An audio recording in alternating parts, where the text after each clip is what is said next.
2 civilians and 22 soldiers total left Shelbyville on the mission. They would go in small groups of 3 and 4. Head to Georgia. Steal a train called the General. But by the time they got on that train, those 24 men were now down to 20. 2 civilians, 18 soldiers. But the plan, it was still intact. The Raiders were going to race north on the train and rip up the railroad. And then the Confederates couldn't get reinforcements from Marietta up to Chattanooga. Well, everything fell apart very quickly. William Fuller, the conductor of the General, he started chasing the train and screaming, "They're stealing my train, they're stealing my train." A lot of that falling apart happened near and in Chattanooga, Tennessee.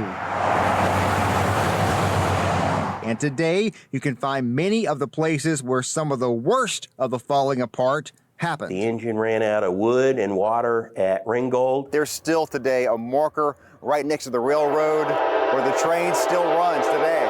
They had to abandon the train. They were just under 20 miles from Chattanooga. So they actually then were captured over the course of the next weeks. And that is when this story takes a dark turn for the Raiders. Taken here in Chattanooga in a prison. During the few weeks the Raiders were in the jail in Chattanooga, James Andrews, the civilian leader, was court-martialed there. The corner of 4th and Market in downtown Chattanooga, that was the location of the old National Guard Armory building. In that building is where they held the court-martial for James Andrews. He was tried as a spy and convicted and sentenced to death by hanging, and he was hanged there in Atlanta, Georgia. That spot now where the National Guard Army used to sit, there's now a Mexican restaurant there. For years, it was an Applebee's. The rest of the jailed Raiders were moved to Atlanta as well. 7 more of them, including Shadrach and Wilson, were hung on June 18, 1862. Now 7 men stood with their boots planted firmly in this Atlanta, Georgia dirt on these final moments of their short lives.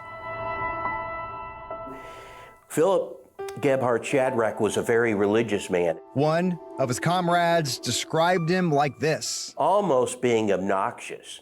When he was being taken out to be hung, he turned to the group and he said, "I'm not yet ready to meet my Jesus." On June 18, 1862, Shadrach and the 6 others were hanged near the old Oakland Cemetery in Atlanta.